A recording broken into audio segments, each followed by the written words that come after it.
যুবক বন্ধুদের উদ্দেশ্যে একটা কথা বলবো। বর্তমান মোবাইলের যুগে অধিকাংশ যুবক কিন্তু শেষ হয়ে যাচ্ছে ভাই। স্পষ্ট যদি না করি তো আমি তো আল্লাহর কাছে দায়ী থাকবো।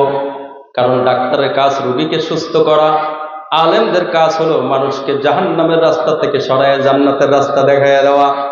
কিন্তু সব ওষুধ কিন্তু মিষ্টি হয় না, কিন্তু কিন্তু কিছু কিছু ওষুধ কিন্তু তিতাও হয়। কথা ঠিক কিনা বলেন? হাদিসের ভিতরে আসছে, যে ব্যক্তি কোন অশ্লীল জিনিস দেখা তার চোখের শীতলতা অর্জন করলো, ময়দানে হাসরে আল্লাহ পাক তার চোখের ভিতর গলিত সীসা ঢেলে দিল। আর এক হাদিসের ভিতরে আসছে, বীর্য থেকে মানুষ তৈরি হয়, যারা বীর্যের অপচয় ঘটাবে কিয়ামতের ময়দানে তারা মানুষ হত্যার অপরাধী হয়ে যাবে। দুনিয়াতে কিন্তু একদম ধ্বংস হয়ে যাবে। আমি আর স্পষ্ট করলাম না, কোন 7 দিন 24 দিনে কিন্তু 24 ঘন্টায় কাজ হবে না। অর্থাৎ দুনিয়ায় কিন্তু ধরা, স্ত্রী পর্যন্ত রাখতে পারবা না। তখন কিন্তু গান গাইবার বলবো, টুনির মা তোমার টুনি কথা শোনে না, যার তার সাথে ভেটিং মারে আমায় চিনে না। কলিজা কিন্তু ছিঁড়ে যাবে সেই দিন। অর্থাৎ দুনিয়াতেও ধরা খাবা, আখিরাতেও ধরা খাবা।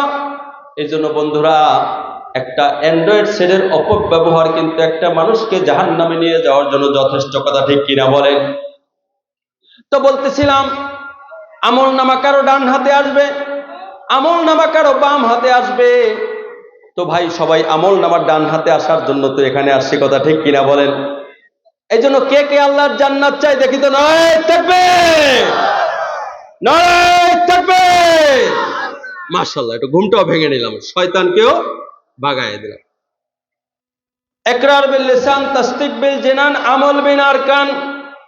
ঈমান 3 জিনিসের সমন্বয়। মুখে স্বীকার করা, অন্তরে বিশ্বাস করা, কাজে প্রমাণ করা। কিন্তু মুখে স্বীকার করার চাপাবাজের অভাব নাই। কথা বলেন না কেন? আজকেই দেখবেন সকালবেলা ঠান্ডা পানি দিয়ে ফজরের নামাজ জামাতের সাথে পড়ার ইমানদারের যথেষ্ট অভাব আছে। কথা ঠিক কিনা বলেন? তাহলে যার নাই চাপার জোর, তার আছে মামার জোর। কথা ঠিক কিনা? চাপা দিয়ে দুনিয়ার জমিনে চলা যায়, আখেরাতে চলা যাবে না। যদি চাপা দিয়ে যদি বাংলাদেশে কোনো দল বা কোনো গোষ্ঠী, আমি একটু হাসি দিয়া বললাম, পার পাইয়া যাইতে পারে, তাহলে যারা বিগত দিনের বড় বড় লিডার ছিল তাদের সামনে মাইক তুলে দিলে এত সুন্দর সুন্দর চাপা মারতে পারে, ওই চাপা দিয়া তারা পার পাইয়া যাইতে পারবে। কিন্তু জমিনের উপরে চাপা মেরে চলা যায়, আল্লাহর দরবারে চাপা মেরে চলা যায় না। কথা ঠিক কিনা বলেন? এই সূরা আল হাক্কার ভিতরে আরেকটি আয়াত আল্লাহ তাআলা বলেন, কুলু ওয়াশরাবু হানিয়াম বিমা আসলাফতুম ফিল আইয়ামিল খালিয়া। আল্লাহ পাক বলেন, খুব খেয়াল করেন, কথা কিন্তু আসা শুরু করছে। আল্লাহ পাক বলেন, গরম পানি লাগবে। আল্লাহ পাক বলেন, কুলু ওয়াশরাবু হানিয়াম বিমা আসলাফতুম ফিল আইয়ামিল খালিয়া। আল্লাহ জান্নাতীদেরকে বলবে, তোমরা খাও পান করো তৃপ্তি সহকারে সেই আমলের বিনিময়ে যা তোমরা দুনিয়াতে বসে আগে পাঠাইছো। সুবহানাল্লাহ বলেন। আয়াতটা আমি 3 বার বলবো, আয়াতের অর্থটা, এরপর একটা উদাহরণ দিয়ে বোঝাবো। আল্লাহ জান্নাতীদেরকে বলবে, তোমরা খাও পান করো তৃপ্তি সহকারে সেই আমলের বিনিময়ে যা তোমরা দুনিয়াতে বসে আগে পাঠাইয়া দিছো। আল্লাহ পাক জান্নাতীদেরকে বলবে, তোমরা খাও পান করো তৃপ্তি সহকারে সেই আমলের বিনিময়ে যা তোমরা দুনিয়াতে বসে আগে পাঠাইয়া দিছো। এবার বোঝানোর জন্য উদাহরণ, আপনার গরুর গোশত খাইতে ইচ্ছা করে, আপনার মাছ খাইতে ইচ্ছা করে, আছে না এরকম? কিন্তু আপনার ফল ফ্রুট খাইতে ইচ্ছা করে। বাজারে গেছেন, চোখের সামনে গরুর গোশত, চোখের সামনে ফল, চোখের সামনে বড় একটা দেশি মাছ, খাইতে ইচ্ছা করে কিন্তু পকেটে টাকা নাই। আপনারাই বলেন কিনতে পারবেন? আবার বলেন কিনতে পারবেন? তাহলে বাবা, দুনিয়াতে যার যত বেশি টাকা পয়সা, দিনার দিরহাম ডলার, এ দুনিয়াতে সাধারণ দৃষ্টিতে তার সুখ শান্তি তত বেশি। কিন্তু মৃত্যুর পরে টাকা পয়সা, দিনার দিরহাম ডলার কিছুই থাকবে না। ওখানে নেকি যার যত বেশি, সুখ শান্তি তার তত বেশি। কথা ঠিক কিনা বলেন? তাহলে বাংলাদেশে চলে টাকা, ভারতে চলে রুপি, কোথাও চলে দিনার, কোথাও চলে দিরহাম, কোথাও চলে ডলার। কিন্তু মৃত্যুর পরে টাকা পয়সা, দিনার, দিরহাম, ডলার কিছুই থাকবে না। ওখানে থাকবে কি বলেন সবাই? একটু আগে কি বলছিলাম নেকি? সবাই বলেন ওখানে কি থাকবে? আবার বলেন কি থাকবে? ওখানে থাকবে নেকি। আল্লাহ বলছে খাও পান করো তৃপ্তি সহকারে সেই আমলের বিনিময় যা তোমরা দুনিয়াতে বসে আগে পাঠাইছো। এই জমিনে যারা নামাজ পড়ে নাই, রোজা রাখে নাই, দাড়ি রাখে নাই, টুপি পড়ে নাই, আল্লাহর হুকুম মানে নাই, নবীর তরিকায় চলে নাই, ওদের তো কোনো নেকি নাই। আপনারা বলেন ওরা জান্নাত পাবে কি পাবে না? পাবে? পাবে কখনো? তাহলে এখান থেকে আমাদেরকে পাঠাইতে হবে, বলেন না? কোথায় পাঠাইতে হবে? সুইস ব্যাংকে পাঠাইতে হবে, তাই না ভাই? কি বলেন? আমরা তবলিগের মানুষ, আমরা কিন্তু রাজনীতির কথা বলি না, কিন্তু আমরা যে বুঝি না তা কিন্তু না। ওইটা বুঝছে যে আমি পরবর্তী ঠিকানা সাজাইনি, যদি উড়াল দেওয়া লাগে, কি কন? কিন্তু তোর পরবর্তী আসল ঠিকানা 3.5 হাত মাটির নিচে, ওখান থেকে তোকে তুলবে। তারপর আল্লাহ ঘোষণা দেবে আনতাজুলিয়া উমাইয়ুহাল মুজরিমুন ফারিকুন ফিল জান্নাতি ওয়া ফারিকুন ফিস সাইর। আনতাজুলিয়া উমাইয়ুহাল মুজরিমুন, অপরাধীরা আজকে আমার নেককারদের কাতার থেকে আলাদা হয়ে যাও, ডিভাইডেড হয়ে যাও। এটা জান্নাতীদের কাতার, এটা জাহান্নামীদের কাতার। ঠিক কিনা বলো? সেই দিন তোমার এসিগিরি, ওসিগিরি, ডিসিগিরি, প্রধানমন্ত্রীগিরি, মন্ত্রীগিরি কথা বলেন না কেন চলবে? সেদিন কিন্তু চলবে না। তুমি দুনিয়াতে বহুত বাহাদুরি দেখাইছো, কিন্তু তুমি দুনিয়ার পুলিশকে ভয় পাইছো, কিন্তু তুমি আল্লাহর পুলিশকে ভয় পাও নাই। এই জন্য আল্লাহ পাক দেখেন কত সুন্দর করে বলেন আমানতু বিল্লাহি ওয়া মালাইকাতিহি ওয়া কুতুবিহি। দুইটা কথা আগে বলেন, আল্লাহ সবচেয়ে বড়, আল্লাহু আকবার। জোরে বলেন আল্লাহু আকবার, আরো চিৎকার মেরে বলেন আল্লাহু আকবার। এই জন্য সবাই বলেন সুবহানাল্লাহ আলহামদুলিল্লাহ ওয়া লা ইলাহা ইল্লাল্লাহ আল্লাহু আকবার। তার মানে কি? সুবহানাল্লাহ মানে কি? আল্লাহ পবিত্র, বললেও পবিত্র, না বললেও পবিত্র, কথা ঠিক কিনা বলেন? আলহামদুলিল্লাহ, সমস্ত প্রশংসা আল্লাহর জন্য। এই জন্য আজকে খুতবার শুরুতেই আমি পড়ছিলাম আলহামদুলিল্লাহি রাব্বিল আলামিন। খেয়াল করছিলেন কিনা? এটা কিন্তু কোরআনুল কারীমের প্রথম সূরা না, সাজানোর ক্ষেত্রে প্রথম এটা সাজানো হয়েছে, কিন্তু নাজিল হওয়ার ক্ষেত্রে কিন্তু সূরা আলাকের কিছু আয়াত নাজিল হয়েছে। ইকরা বিসমি রাব্বিকাল্লাযী খালাক। কথা বলেন না কেন? পড়ো তোমার প্রভুর নামে যিনি তোমাকে সৃষ্টি করেছে। কিন্তু আলহামদুলিল্লাহ দিয়া কি বুঝাইতেছে আল্লাহ তা তো এখন পর্যন্ত বুঝো নাই। এখানে আল্লাহ রাব্বুল আলামিন বলেন আলহামদুলিল্লাহি রাব্বিল আলামিন। শুধুমাত্র কেবলমাত্র যদি এই একটা আয়াতের উপর তাফসীর করা হয়, কমপক্ষে 2 ঘন্টা তাফসীর করা যাবে। আল্লাহ পাক বলেন প্রশংসা হবে বহুমাত্রিক জগতের মালিক আল্লাহর জন্য। বলুন সুবহানাল্লাহ। তার মানে বহুমাত্রিক জগতের মালিক কে? সবাই বলেন কে? দুনিয়া একটা জগৎ, সমুদ্রের নিচে একটা জগৎ, আসমানের উপর একটা জগৎ। আমি সায়েন্স নিয়ে যদি আলোচনা করি, চন্দ্র, সূর্য, নক্ষত্র, গ্যালাক্সি, ছায়াপথ, মিল্কি ওয়ে, ব্ল্যাক হোল, প্রত্যেকটা জগৎ, কথা ঠিক কিনা বলেন? আল্লাহ পাক রব্বুল আলামিন, আমি ওদিকে যাব না, প্রথম শব্দটা আবার নিয়ে আসি আলহামদুলিল্লাহ। সবাই বলেন আলহামদুলিল্লাহ। শব্দের অর্থ কি? সকল প্রশংসা আল্লাহর জন্য। ভাই দুনিয়াতে যদি কেউ একটা জাকাতের লুঙ্গি দান করে, কথা বলেন না কেন? বারবার তার প্রশংসা করে, বারবার তার প্রশংসা করে। বারবার প্রশংসার কারণে ওই ব্যক্তি চিন্তা করে ও যদি আমার বারবার প্রশংসা করে, আগামী বছর ওকে লুঙ্গি 2টা দেবো। কথা ঠিক কিনা বলেন? আর যদি প্রশংসা না করে, পরবর্তীতে দেওয়া বন্ধ করে দেয়। কথা ঠিক কিনা বলেন? আমার আল্লাহ রাব্বুল আলামিন আমাদেরকে বাড়ি দিলেন, গাড়ি দিলেন, জায়গা দিলেন, জমিন দিলেন, স্ত্রী দিলেন, সন্তান দিলেন, কত নেয়ামত আল্লাহ দান করলেন। এই জন্য আল্লাহ বুঝাইতেছে বান্দা আমি আল্লাহ হইলাম দাতা, ওই ব্যক্তি হলো আল্লাহ দাতা, আর ব্যক্তি হলো গাছ। কিন্তু আমরা গাছকে মহব্বত করি, আমরা ছায়াকে মহব্বত করি, কিন্তু গাছকে মহব্বত করি না। বলেন গাছ যদি না থাকতো ছায়া আসতো কোথার থেকে? তার মানে গাছকে বলুন আল্লাহ, আর ব্যক্তি হলো ছায়া। তার মানে ব্যক্তি যেই মাদ্রাসায় অনুদান দিয়েছে ওই দিলটা কে নরম করে দিয়েছে বলেন আল্লাহ কিনা? এই জন্য তুমি ডাক্তার, তুমি ইঞ্জিনিয়ার, তুমি দার্শনিক, তুমি সাহিত্যিক, তুমি এফআরসিএস করা, তুমি পিএইচডি করা, তুমি উচ্চ শিক্ষিত, তোমার চেহারা ভালো, তোমার 10 বাড়ির মালিক, তুমি মন্ত্রী হয়েছো, মিনিস্টার হয়েছো, বলে আলেম হয়েছো, মুফতি হয়েছো, কথা বলার মতন সুন্দরভাবে কথা বলতেছো, বলে সব নিয়ামত কার? জোরে বলুন কার? আবার বলেন কার? সব নিয়ামত কার বলেন? এই জন্য আল্লাহ শিক্ষা দিয়েছে, বান্দা তোর নিজের চেষ্টায় তুই কিছুই করতে পারো নাই, আমি আল্লাহ চাইছি তারপরে তাই তোর হয়েছে। কথা ঠিক কিনা? এই জন্য অনেক মানুষ দেখবেন অনেক বড় উচ্চ শিক্ষিত, কিন্তু শেষ জীবন তার বাইসাইকেল চালাইতে চালাইতে জীবন কেটে যায়। আবার অনেক মানুষ সিগনেচার করতে পারে না, দেখা যায় কোটি কোটি টাকার মালিক। কটা ঠিক কিনা বলেন?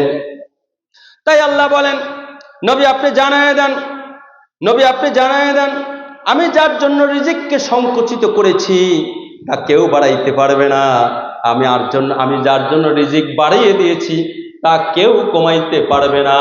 এবার আপনারাই বলেন, রিজিক বাড়ায় কে আর কমায় কে? কে বাড়ায়? বলেন না, কে বাড়ায়? আচ্ছা, আমরা সবাই চেষ্টা করি না ভাগ্যের পরিবর্তন ঘটানোর জন্য? কথা বলেন না কেন? কিন্তু কাঙ্ক্ষিত লক্ষ্যে কেউ পৌঁছাইতে পারে? দেখবেন কিছু চালাক পণ্ডিত আছে, তারা আমাদের এই কথায় ভুল ধরে, চেষ্টা করতে হবে। আচ্ছা, চেষ্টা করে না কেনা? বলেন, কথা বলেন। চেষ্টা করে না কে? কিন্তু চেষ্টা করে কি তার কাঙ্ক্ষিত লক্ষ্যে পৌঁছাইতে পারে? পারে না। আল্লাহ পাক বলেন, কানাত লাহুম জান্নাতুল ফিরদাউসি নুজুলা। দুনিয়া আশা পূরণের জায়গা না। এখানে এই ঠান্ডায়, গরমে, ব্যারামে, পীড়ায়, শত্রু, হিংসুক, এখানে আশা পূরণের জায়গা না। আশা পূরণের জায়গা হলো জান্নাতের ভিতরে। বলুন সুবহানাল্লাহ। এই জন্য হাদিস শরীফের ভিতরে আসছে, বান্দা যখন দুনিয়ার ভিতরে রবশাহী জিন্দেগি চালাবে, আল্লাহ পাক জান্নাতের ভিতরে তাকে মনশাহী জিন্দেগি চালানোর সুযোগ করে দেবে। বলেন সুবহানাল্লাহ। আর দুনিয়ার জমিনে যারা মনশাহী জিন্দেগি চালাবে, আল্লাহ তাদেরকে জাহান্নামের ভিতর রবশাহী জিন্দেগি চালাবে। তার মানে তুই ইচ্ছা মতো চলছো, এবার আমিও তোকে জাহান্নামের ভিতর ইচ্ছা মতো চালাবো। ওই যে আমার আগের বক্তা বলে গেছিল, ইয়াউমা নাকুলু লিজাহান্নামা হালিম তালাতি ওয়া তাকুলু হাল মিন মাজিদ। গুনাহগারদেরকে যখন জাহান্নাম দেখতে থাকবে, জাহান্নাম সামনে আগাইতে থাকবে, জাহান্নামের গলায় 70,000 শিকল পড়ানো থাকবে, জাহান্নামের ফেরেশতারা টানতে থাকবে আর জাহান্নাম সামনে আগাইতে থাকবে। এই উভয়ের মাধ্যমে জাহান্নাম গুরিম গারিম আওয়াজ করতে থাকবে। হাসরের ময়দানটা থরথর থরথর করে কাঁপতে থাকবে। নবীরা পর্যন্ত বলবে, নাফসি নাফসি, আয় মেরে আল্লাহ, মেরি জান, আল্লাহ আমারে বাঁচাও। নবীরা পর্যন্ত বলবে।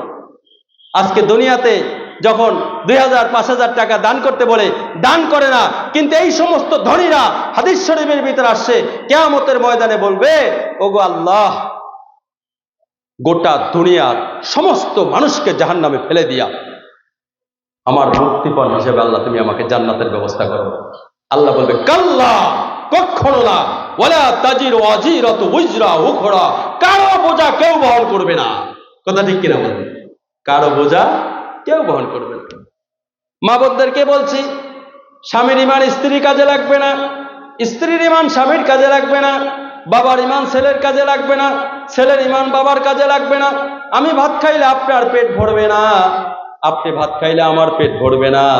আমাকে জাহান্নামে ফেলে দিলে ভাগ আপনাকে নিতে হবে না, আপনাকে জান্নাত দিলে কাউকে ভাগ দিতে হবে না। কথা ঠিক কিনা বলেন? এর সেই সত্য আর কিছু আছে বলেন বাবা? এই জন্য রাজি আছেন তো আল্লাহর হুকুম মানার জন্য, নবীর তরিকার চলার জন্য? এবার আবার একটা ঘটনা বলে আপনাদের চমৎকার একটা মেসেজ, পুরো শুদ্ধ ঘটনা, হাদিস। আম্মাজান আয়েশা সিদ্দিকা রাদিয়াল্লাহু তাআলা আনহা, নাম শুনছেন কেউ আপনারা? আমাদের আম্মাজান, উনি যত স্বপ্ন দেখেছেন ওর জীবনে সব স্বপ্ন সত্য হয়েছে। সুবহানাল্লাহ বলে। তো আমাদের আম্মাজান তো অনেকজন ছিল, তাই না? একবার আল্লাহ রসুল এসার পরেই ঘরের ভিতর ঢুকতেন, পালাক বদল করে করে আম্মাজানদের ঘরে যাইতেন। একবার আয়েশা সিদ্দিকা রাদিয়াল্লাহু তাআলা আনহার ঘরে যাওয়ার পালা, উনি আসার পরেই আল্লাহ রসুল ঢুকতেন, কিন্তু খানা পিনা রেডি করে আম্মাজান আয়েশা রাদিয়াল্লাহু তাআলা আনহা বসে রয়েছে। হঠাৎ করে একটু বসতে বসতে ঝিমটি আসছে।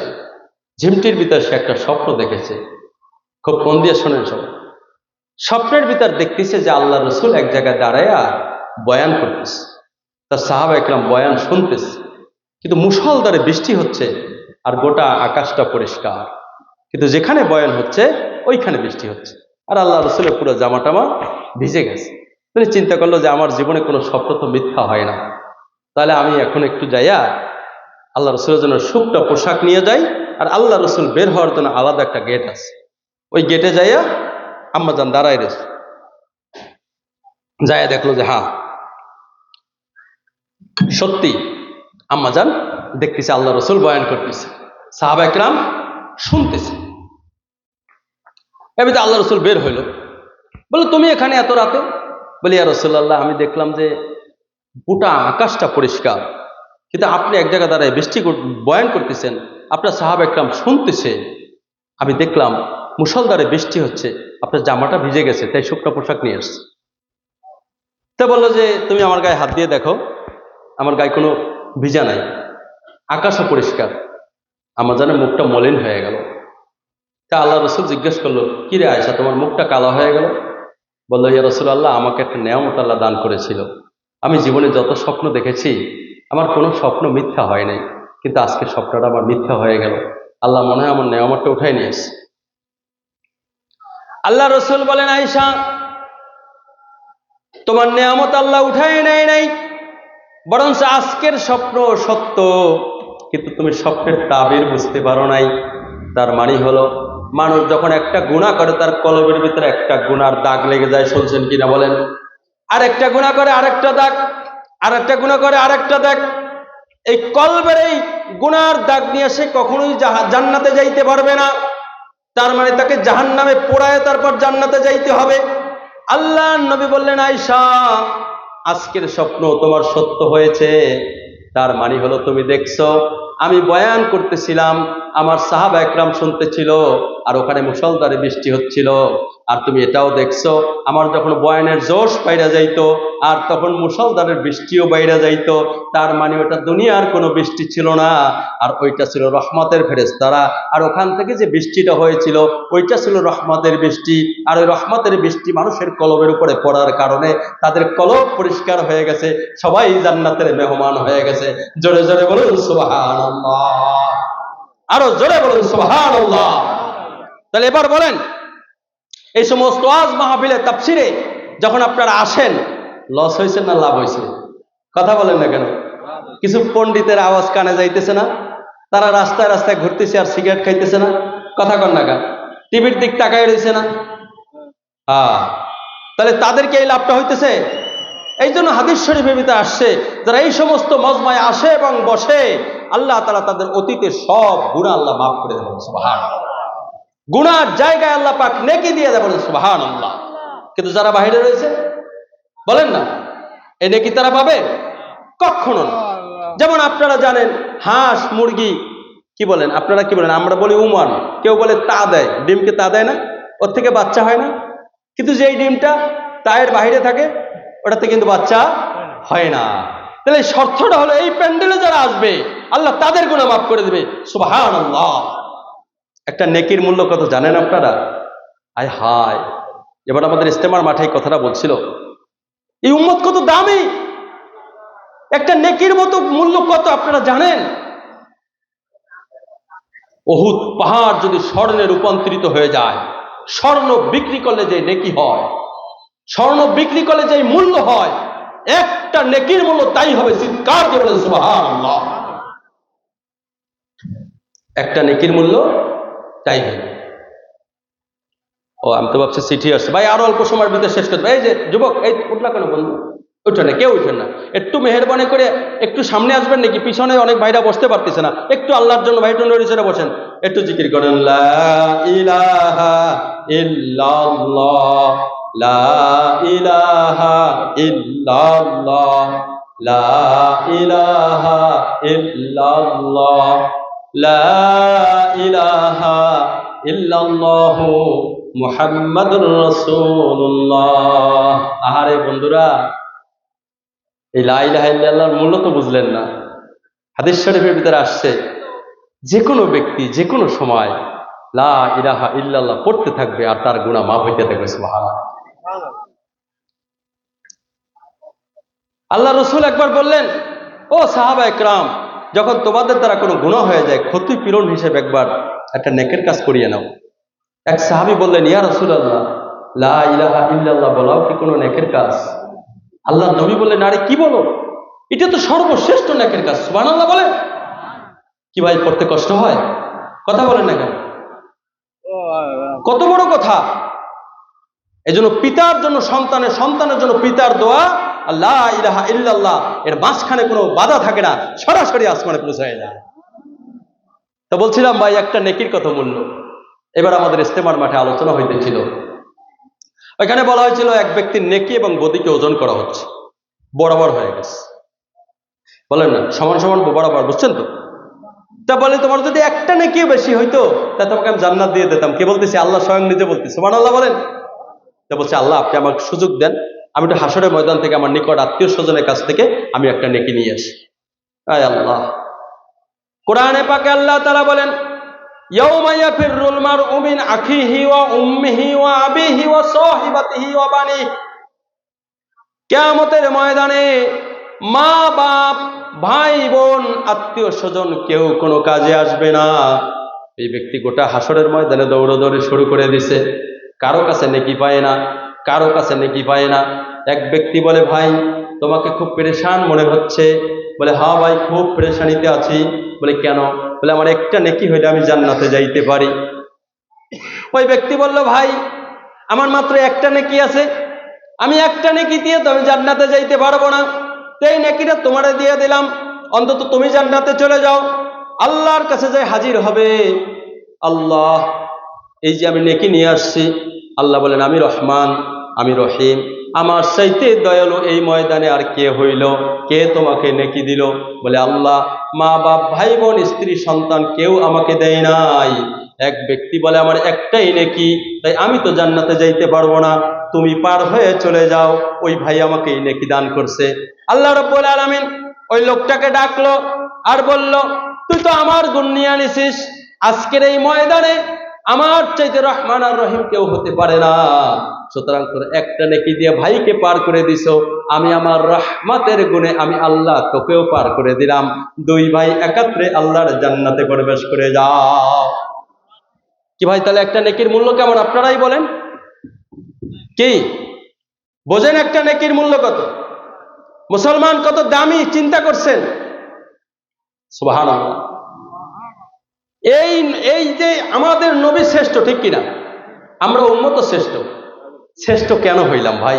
অনেকে তো তাবলীগ পছন্দ করে না। শ্রেষ্ঠত্বর কারণ বলতে গিয়ে আল্লাহ বলেন, কুনতুম খায়রা উম্মাতিন উখরিজাত লিন-নাস, বের হও, তোমাদেরকে বের করা হয়েছে মানুষের কল্যাণের জন্য। তোমরা মানুষকে সৎ কাজের আদেশ করবে, অসৎ কাজের নিষেধ করবে, আল্লাহর উপর ঈমান আনবে। কেন? এই উম্মত কত বড় শ্রেষ্ঠ জানেন? ময়দানে হাসরে নবী আল্লাহর কাছে বলবে, আল্লাহ আমার উম্মতের আমলনামা আমার কাছে দিয়ে দেন, আমার উম্মতের আমলনামার গুনাহ দেখে থেকে গুনার উপর আমি সুপারিশ করব। আল্লাহ পাক বলেন, নবী হে, আমি এই উম্মতের মর্যাদা বনি ইসরায়েল একজন নবীর চাইতে দিয়েছি, বেশি দিয়েছি, বলেন সুবহানাল্লাহ। সুতরাং এই শ্রেষ্ঠ নবীর, শ্রেষ্ঠ উম্মতের মর্যাদার ক্ষেত্রে আল্লাহ পাক বলেন, নবী আপনার উম্মতের গুনাহ আমি আপনাকেও দেখতে দেব না, তাদের গুনাহ আমি গোপন জায়গা, আমি জান্নাতের ব্যবস্থা আমি আল্লাহ নিজ জিম্মাদারিতে করব। কত দাম! কিন্তু দামি হয়েছিলাম কেন জানেন? একটা কাজ দিয়েছিল। ওই যে আল্লাহ বলছে, মা কানা মুহাম্মাদুন আবা আহাদিম মির রিজালিকুম ওয়ালাকিন রাসূলুল্লাহি ওয়া খাতামান নাবিয়্যিন। এই যে খাতামান নাবিয়্যিন, তার মানে আপনাকে দিয়ে আমি নবীর দরজা খতম করে দিয়েছি, নবী আর আসবে না। এই নবীওয়ালা কাজের জিম্মাদারি হলে শেষ উম্মত, এই জন্যই দাওয়াত ও তাবলীগের জিম্মাদারি। তাই এদেরকে বনি ইসরাইলের নবীর চাইতে দামি বলা হয়েছে। এই জন্য তাবলীগের কাজটাও কিন্তু অত্যন্ত জরুরি কথা, ঠিক কিনা বলেন? তাবলীগের ভিতরে কোনো চান্দা নাই, ধান্দা নাই, ইলেকশন নাই, সিলেকশন নাই, নোট নাই, ভোট নাই। কথা বলেন, কোন তাবলীগওয়ালা কোনো চান্দা চাইছে কোনোদিন? ধান্দা চাইছে কোনোদিন? কাউকে খানা খাইতে চাইছে? এই কাজটা নবীরা করছে। যে মানুষকে আল্লাহ বলা মানুষকে আল্লাহর সাথে সম্পর্ক করাই দিয়া তারপর তাকে জান্নাতের রাস্তা দেখাইতে হবে। এই কাজটাই জিম্মাদারিটা আমাদের করতে হবে। এবার আপনাদেরকে একটু এদিক ওদিক ঘুরাইয়া, আমি তো মূলত তাবলিগের মানুষ ভাই, আসলে আমি একজন জেনারেল শিক্ষিত মানুষ, আমি বসুন্ধরা গ্রুপে চাকরি করেছি ভাই। এই 24 বছর তাবলিগের আমার বয়স। এই বুড়ো বয়সে এসে সেদিন আমি নস্য শাখায় ভরে প্রায় 4-5 বছর আসা যাওয়া কইরা তারপর আমি আলেম হয়েছি। অথচ ভাই আমার জীবনটা এক সময় ছিল কি জানেন? আমার দাড়ি ছিল না ভাই, আমার কোটটাই পরা ছিলাম আমি, টাকটু নিচে কাপড় পরিধান করতাম আমি। এই দাওয়াত তাবলীগের মেহনতে আসার কারণে আজকে আমাকে দেখলে একজন বড় আলেম মনে হয়, তাই না ভাই? এ ভাই, এই বিল্ডিংটা কত সুন্দর, ঠিক কিনা বলেন? কিন্তু এই বিল্ডিং এর নিচে কিছু ইট আছে, রড আছে, সুরকি আছে, কেউ দেখে না, ঠিক না? কিন্তু বিল্ডিং এর প্রশংসা করে। ঠিক তেমনি ভাবে উপরের চাকচিক্যর প্রশংসা করে আজকে হাজার না লক্ষ না কোটি কোটি মানুষ যাদের মাথায় টুপি, মুখে দাড়ি, গায়ে জুব্বা, নামাজ ধরছে, সুদ ছাড়ছে, ঘুষ ছাড়ছে, জেনা ব্যভিচার ছাড়ছে, মদ ছাড়ছে, তাসবিহ হাতে উঠাইছে, দাওয়াত তাবলীগের এই গুণের কারণে যেই সমস্ত মানুষগুলি কুরবানি দিয়া কবরে চলে গেছে তাদেরকে দেখা যায় না, তাদের বিনিময় গোটা বিশ্বব্যাপী আজকে চেচনিয়া, বসনিয়া, আফগানিস্তান, ফিলিস্তিন, কাশ্মীর, ভারত, চীন, Japan, France, Germany, Netherland, Ireland, Switzerland, Azerbaijan, তার্কিস্তান, তুর্কিস্তান, তাসখান, খমারা, সাউথ আফ্রিকার জঙ্গলে পর্যন্ত এই দাওয়াতের মেহনত চলে গেছে। চিৎকার দিয়ে বলো আল্লাহু আকবার। ঠিক আছে না ভাই? এই মেহনতটা জরুরি ভাই, এই মেহনতটা অত্যন্ত জরুরি।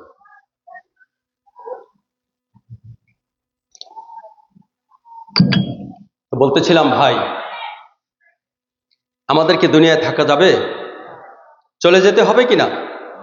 বুদ্ধি দিয়ে থাকা যাবে? শক্তি দিয়ে থাকা যাবে? অর্থ দিয়ে থাকা যাবে? কেউ থাকতে পারছে? আমাদের চলে যেতে হবে। তা আমাদের দাওয়াত তাবলীগের প্রথম নাম্বারটা কি বলেন তো ভাই? ঈমান। বলেন না, প্রথম নাম্বার কি? ঈমানের শাব্দিক অর্থ হলো না দেখা জিনিসের উপর বিশ্বাস স্থাপন করার নাম ঈমান। আল্লাহকে দেখছেন? পরকাল দেখছেন? হাসর দেখছেন? মিজান দেখছেন? সিরাত দেখছেন? ফেরেশতা দেখছেন? আজ যদি আমাকে বাঁধে রাখেন পিলারের সাথে যে মাওলানা এত ফেরেশতা করো, একটা ফেরেশতা দেখাই দাও, বলেন ভাই ফেরেশতা দেখাইতে পারবো? সবাই বলেন দেখাইতে পারবো। কিন্তু আপনারাই বলেন, আপনাদের ভিতরে রুহু আছে কিনা বলেন? কথা বলেন না কেন? রুহু দেখানো যায়? এই ভিতরে চিনি আছে দেখানো যায়? ওর ভিতরে কারেন্ট আছে দেখানো যায়? উনি আমাকে ভালোবাসে দেখানো যায়? তো অনেক জিনিস তো না দেখে বিশ্বাস করি। তাহলে আমরা কেন আমরা পরকাল বিশ্বাস করব না? এটা কি কোনো কি বলবো আপনাদেরকে, কোন বেনামাজি বলছে? নাকি আমার নবীর ব্যাপারে আল্লাহ পাক বলছে সুবহানাল্লাযী আসরা বিআবদিহি লাইলাম মিনাল মাসজিদিল হারাম ইলাল মাসজিদিল আকসাল্লাযী বারাকনা হাওলাহু লিনুরিয়াহু। লম্বা আয়াত। আল্লাহ পাক বলেন প্রথম আসমান, দ্বিতীয় আসমান, তৃতীয় আসমান, চতুর্থ আসমান, পঞ্চম আসমান, ষষ্ঠ আসমান, সপ্তম আসমান, আল্লাহ পাকের আরশ আজিম, সিদরাতুল মুনতাহা, জান্নাত এবং জাহান্নাম ঘুরায় আল্লাহর নবীকে নিয়ে আসছে। আবু বকরের বাড়ি দেখছে, ওমরের বাড়ি দেখছে, ওসমানের বাড়ি দেখছে, আলীর বাড়ি দেখছে, সুদখোরের শাস্তি দেখছে, ঘুষখোরের শাস্তি দেখছে, বেনামাজির শাস্তি দেখছে কিনা বলেন? নবী এসে জমিনে খবর দিয়েছে, আমি নিজের চোখে দেখে আসছি। নবীর উপরে পূর্ণ আস্থা থাকার কারণে তার কথাকে নির্দ্বিধায় মেনে নেওয়ার নাম হলো ঈমান। কথা বলেন। মান ক্বালা লা ইলাহা ইল্লাল্লাহ দাখালাল জান্নাহ। কালিমার তো মূল্যায়ন আমরা করলাম না। যে ব্যক্তি ইখলাসের সাথে কালিমা পড়ছে তার জন্য জান্নাতের মালিকানা হয়ে গেছে। বলেন সুবহানাল্লাহ। কত বড় দামি জিনিস! আহার ঈমান, আপনার আর ঈমান আর আবু বকরের ঈমান। আপনি আজকে বাপ মুসলমান, দাদা মুসলমান, আদম শুমারিতে মুসলমান, ভোটার আইডি কার্ডে মুসলমান। কেন আল্লাহর নবী ঘোষণা দিলেন আমার আবু বকর জান্নাতি, ওমর জান্নাতি, ওসমান জান্নাতি, আলী জান্নাতি, তালহা জান্নাতি, খাব্বাব জান্নাতি, খুবাইব জান্নাতি, আম্মার জান্নাতি, উমায়ের জান্নাতি। বলে দুনিয়াতে বসে তারা জান্নাতের এমন কি সার্টিফিকেট তৈরি করে নিয়ে গেল। বলে হযরত বেলাল হাবশী, বলে তার ঈমানটা কেমন ছিল? বলে উমাইয়া ইবনে খলফের গোলাম ছিল, তাকে সাথী সঙ্গীরা চাইপা দইরা দল বল নিয়া পোশাক খসাইয়া জিহ্বাটা টাইনা বলাইয়া জিহ্বার মাঝখানে গজা লোহা বসাইয়া দিয়েছে। তারপরে ঈমানকে ছাড়ে নাই মুসলমান। আজকে বাপ মুসলমান, দাদা মুসলমান, ভোটার আইডি কার্ডে মুসলমান, আমি যদি বেলালের মতো ইমানদার হইতাম কশ্চিন কালো আমার নামাজ সত্তর কথা ঠিক কিনা বলে। হযরত বিলালের জিহ্বার মাঝখানে যখন গজা লোহা বসায় দিয়েছে, উমাইয়া ইবনে খালদ বলতেছে, ও বিলাল, রক্ত মাখা জিহ্বা নিয়ে এখনো দেখি আল্লাহ পাকের জিকির করো। ও বিলাল, জিহ্বার মাঝখানে গজা লোহা বসায় দিলাম, এখনো দেখি আহাদ আহাদ করো। হযরত বিলাল বলতেছে, ওই বাইতুল্লাহর মালিকের কসম, এতদিন প্রকৃত আল্লাহ নামের জিকির করে মজা পাই নাই, আজকে যখন জিহ্বাটা টাইনা জিহ্বার মাঝখানে গজা লোহা বসায় দিয়েছো, রক্ত মাখা জিহ্বা দিয়া আল্লাহ নামের জিকির করে আজকে প্রকৃত স্বাদ আমার জিহ্বায় লেগে গেছে। বলো সুবহানাল্লাহ। হযরত খাব্বাব ইবনে আরাত রাদিয়াল্লাহু তাআলা আনহু, আল্লাহ পাক বলেন, আল্লাযীনা আমানু আশাদ্দু হুব্বাল লিল্লাহ, যারা মুমিন তারা সবচেয়ে মাওলাকে বেশি ভালোবাসে। হযরত আরাত রাদিয়াল্লাহু তাআলা আনহু খাব্বাব ইবনে আরাতের দুই পায়ে রশি লাগাইলো, আর ঘোড়া দুই দিকে হাঁকায়। এখানে বাচ্চারা চিল্লাপালা করে, কে দেখেন তো, বলেন কেন? হযরত খাব্বাব ইবনে আরাতের দুই পায়ে রশি লাগাই দিল, আবু জাহেল ঘোড়া দুই দিকে চালায় দিল। আল্লাহ, কথাটা কিন্তু বলা সহজ, শোনা সহজ, আমল করা কত কঠিন। দুই দিকে চালায় দিল, দুই টুকরা হয়ে গেল, দর পাইতে ওখানে শাহাদাত বরণ করলো। একজন সাহাবী বলে, তার ঈমান আনার অপরাধে চিরুনি দিয়া, লোহা দিয়া চিরুনি বানায় শরীরের গোস্ত কাইকা নামায় ফেলছে। আল্লাহু আকবার। আর এক যুবক বলে, ঈমান আনার অপরাধে বুক পর্যন্ত গাইরা রাইখা মাথায় করাত বাজায় দুই টুকরা করে ফেলছে, তারপরে ঈমান ছাড়ে নাই। হযরত খুবাইব রাদিয়াল্লাহু তাআলা আনহু ঈমান আনার অপরাধে কাফেররা তাকে আল্লাহু আকবার 7 দিন একটা ঘরের ভিতর বন্দি করে রেখে দিল। ওই ঘরের ভিতরে, সংক্ষিপ্তভাবে বলতেছি, খাব্বাব রাদিয়াল্লাহু তাআলা আনহুর জন্য জান্নাতের আঙ্গুর ওই ঘরের ভিতরে আল্লাহ পৌঁছায় দিয়েছে। বলেন সুবহানাল্লাহ। এই খাব্বাবকে যখন শহীদ করে দিবে, তার জন্য একটা কাঠ, লম্বা একটা কাঠ করলো, দুইটা আরেকটা কাঠ এভাবে করে দিল, ফাঁসির মঞ্চ তৈরি করলো। অপরাধ কি বলেন তো? অপরাধ ঈমান আনছে, কালিমা